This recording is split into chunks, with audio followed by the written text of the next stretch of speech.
Guys, কেমন আছো তোমরা সবাই? সামনেই পুজো, আমরা পুজোর শপিং করতে যাচ্ছি এবং আমি সেজন্য রেডি হয়েছি, ভুটুও রেডি হয়েছে।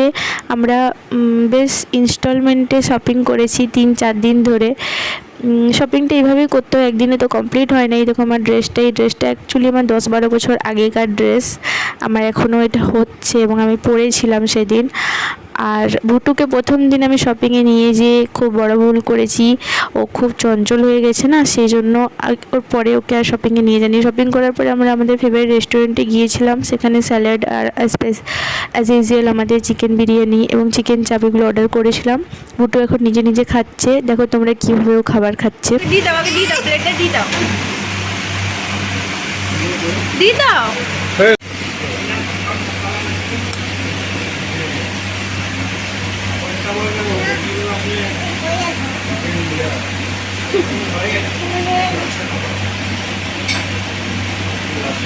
The next day. আমরা পরের দিন আবার বেরিয়ে পড়েছি ব্রজরাজপুর শ্যাম সুন্দর মন্দিরের উদ্দেশ্যে। তোমরা কারা কারা এই মন্দিরে গিয়েছো আমাকে জানিও। আমি অনেকবার গিয়েছি বিয়ের আগে, কিন্তু নীতিশ প্রথমবার যেতে চাইছিল কারণ ও যায়নি, সেজন্য বিশেষ করে ওর জন্য যাওয়া। এবং ওখানে আমরা খুব ভালো দর্শন করেছি এবং ওখানে প্রসাদও খেয়েছি। ভুটুও প্রথমবার গিয়েছিল, খুব এনজয় করেছে। ওখান থেকে আমার বাবা এসেছিলো, আমার বাবার ওখান থেকে অনেকটা কাছে। দাদু দিদাও এসেছিলো খাতড়ার থেকে। আর আমাদের সঙ্গে বাবা গিয়েছিল, মানে নীতিশের বাবা। ভুটু পিছনে বসেছিল, আমি আর নীতিশ সামনে বসেছি। আর শরতের মেঘটা কতটা সুন্দর তোমরা দেখো। আর এই যে ভুটু একবার পিছনে একবার সামনে করে সামনে চলে এসেছে। এবার তোমরা মন্দিরটা দেখো কতটা সুন্দর মন্দিরটা।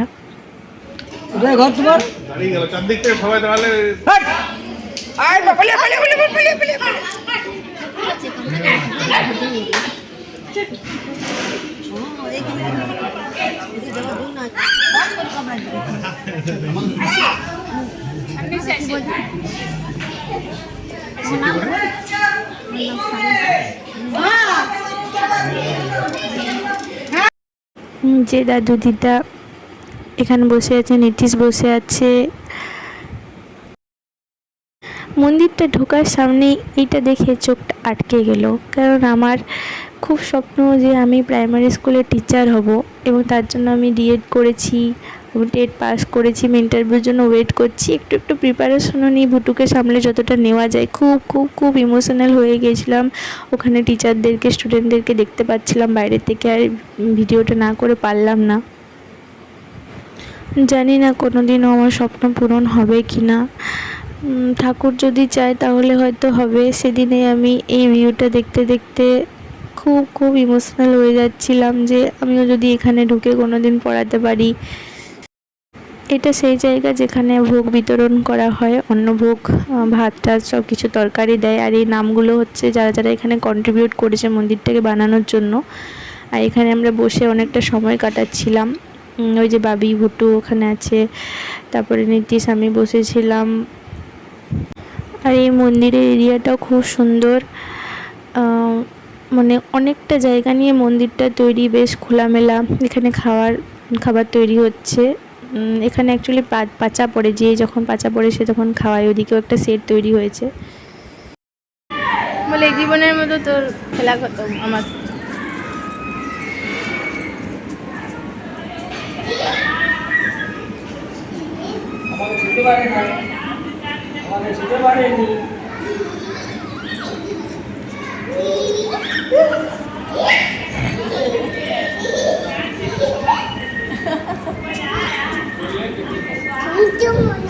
ছন্তু মনে কি করছে?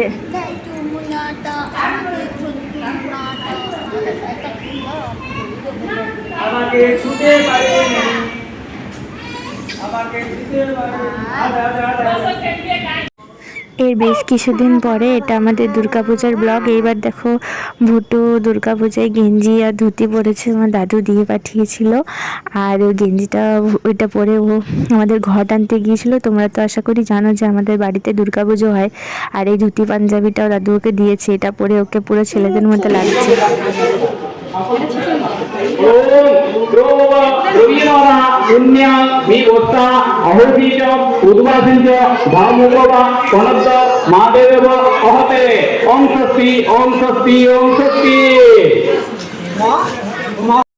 এইবারে আমার কোলে ওই যে আছে, আমরা একটুখানি আমি অঞ্জলি দিতে এসেছিলাম, আর অঞ্জলি দেওয়ার পরে একটুখানি মন্দিরে ছিলাম। এটা ছিল আমার সপ্তমীর ডে। আমি রাতে খাওয়াতে বেরোইনি, তো সপ্তমীর দিন বেরিয়েছিলাম। মধুরম ভুজ্যম দেবিতম প্রতিকিজ্জতা। ওই ঘটের নিচে দিলে, ঘটের নিচে তাম্বুল একটা পান ওটাকে খাওয়া। এইটা ভুটুর ড্রেসটা চেঞ্জ করালাম। ও সকালে ঘর টানার সময় ওটা পরেছিল, চান করে এই ড্রেসটা পরেছে। আর এই দেখো এখানে পুরো লিস্টটা দেওয়া আছে, আমাদের বাড়ির সমস্ত জেনারেশনের একটা গ্রাফ করা আছে। আর এখানে সবাই মিলে বসে আছে। এটা আমাদের দুর্গা মা, তোমরা দেখো মন ভরে। এটা আমাদের মন্দির, আমাদের নিজেদের মন্দির, আমাদের গোটা ফ্যামিলি, 5টা ফ্যামিলির। এরপরে আমরা সপ্তমীর দিনে বাংলা গিয়েছিলাম। অ্যাকচুয়ালি প্ল্যান ছিল অন্য কোথাও যাবার, নীতিশ গাড়ি নিয়ে বেরিয়েছিল, সঙ্গে আমার বাবা, নীতিশের বাবা সবাই ছিল, কিন্তু আমরা সেখানে না গিয়ে লাস্ট পর্যন্ত বাংলা গিয়েছিলাম। বাংলায় প্যান্ডেলটা খুব সুন্দর করেছে। এটা ছিল ভুটুর লুক, নীতিশ বাবির কোলে আছে ভুটু, আর আমার লুক দেখো, প্যান্ডেলটা খুব সুন্দর করেছিল, খুব সুন্দর সাজিয়েছিল। আর এটা আমাদের, এটা দুর্গা মা প্যান্ডেলের। আর এখানে খুব বড় করে মেলা বসেছিল। অ্যাকচুয়ালি বাংলা তো আমি বিয়ের পর থেকে, মানে বিয়ের আগের থেকে আমি প্রতি বছরই যাই, যেহেতু আমাদের বাড়ির একদম কাছে, পুজোর সময় যাই। আর এখানে দেখো অনেক বড় করে মেলা বসেছে। আর এই যে আমি এখানে শ্যুট করছি, এবার বাড়ি ফিরছি। তারপরে নেক্সট দিনের ব্লগ তোমরা দেখো। এটা বাবির কোলে আছে ভুটু। এরপর নেক্সট ডে, এটা আমাদের অষ্টমী লুক, এটা আমার অষ্টমী লুক। আর ভুটু শাড়ি পরিয়েছিলাম, কিন্তু ভুটু বেশিক্ষণ জেগে থাকেনি, ও খ্যানের সময় ঘুমিয়ে গিয়েছিলো। এটা অষ্টমী খ্যানের সময় আমি শাড়িটা এবার ফার্স্ট টাইম নিজে পরেছিলাম। সপ্তমী দিনেরটাও, অষ্টমী, নবমী, দশমী সবগুলো নিজে পরেছিলাম। আমি অ্যাকচুয়ালি প্রথমবার শাড়ি পরলাম নিজে।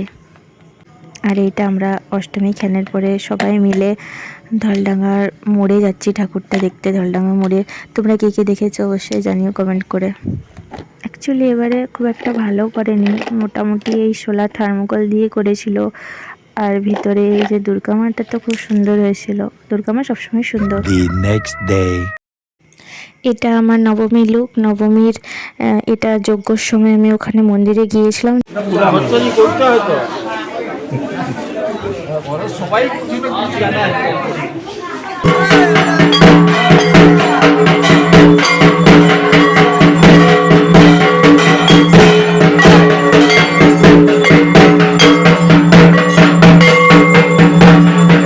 এই যে দেখো, এটা হচ্ছে নবমীর যজ্ঞ আমাদের মন্দিরের।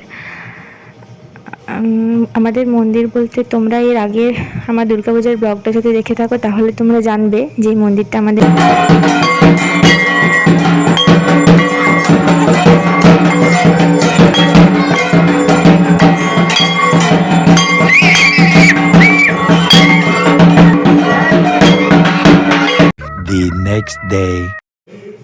এটা হচ্ছে আমার দশমী লুক। আর দশমীর দিনের শাড়িটা আমি নিজেই পরেছি। তোমরা আমাকে কমেন্ট করে জানিও যে এবারে আমি শাড়িগুলো কেমন পরতে পেরেছি। আমি নিজেই এবারে প্রথমবার পরেছি, ইউটিউব দেখে শিখেছি। এটা ভুটুর লুক, ভুটু শুয়ে আছে, মানে এমনিই জাস্ট শুয়ে আছে।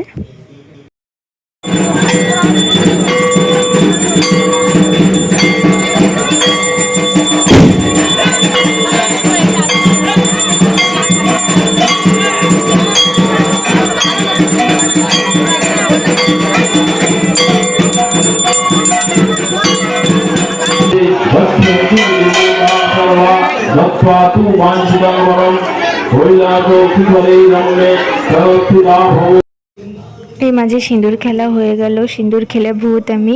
অ্যাকচুয়ালি বিয়ের পরে প্রতিবারই আমি সিঁদুর খেলায় পার্টিসিপেট করেছি। একবার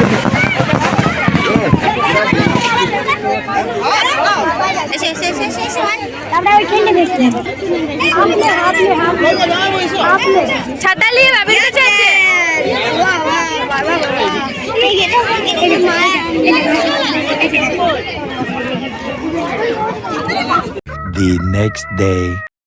এটা একাদশীর দিন। অ্যাকচুয়ালি বাড়ির সবাই মিলে বেরোনো হয়েছিল, মানে আমার শ্বশুর বাড়ির সবাই। তোমরা মোটামুটি দেখতেই পাবে সবাইকে। আমরা পুরো বাঁকুড়ায় ঘুরেছিলাম অনেক রাত পর্যন্ত, রাত 3টেতে বাড়ি ঢুকেছি, বাইরে খাওয়া দাওয়া করেছিলাম। আর ভুটুরও এই ফার্স্ট টাইম বাইরে বেরোনো। এর আগের বছরও খুব কান্নাকাটি করেছিল বলে বেরোনো হয়নি, কিন্তু এবার ভুটুও ছিল, অনেক এনজয়ও করেছে।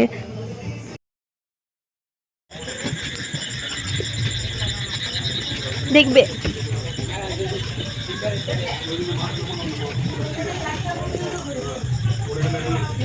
এই রে ভুটু ঘোড়ার গাড়ি, এই রে ঘোড়ার গাড়ি। কুরুক্ষেত্রে কৃষ্ণকে ধর্মস্থাপন করাই, বিদ্যাগায় রাম যেমন ফুলের দোলা। এটা হচ্ছে সুনুক পাহাড়ির, অ্যাকচুয়ালি আমরা স্টার্ট করেছিলাম ওটা দিয়েই, না আমরা বাংলাদেশ স্টার্ট করেছিলাম, তারপর সুনুক পাহাড়ি, তারপরে আমরা বাঁকুড়ায় ভ্রমণ করেছিলাম, চারদিকে পুয়া বাগানটা ঢোকা হয়নি অনেক দূরের জন্য। এই ব্লগটা এবার আমি এখানেই শেষ করছি। তোমাদের দুর্গাপুজোর ব্লগটা কেমন লাগলো কমেন্ট করে জানিও। দেখা হচ্ছে আবার খুব তাড়াতাড়ি নতুন একটা ব্লগে। Take care, bye bye. তোমাদের দুর্গাপুজো কেমন কাটিয়েছে সেটাও জানিও।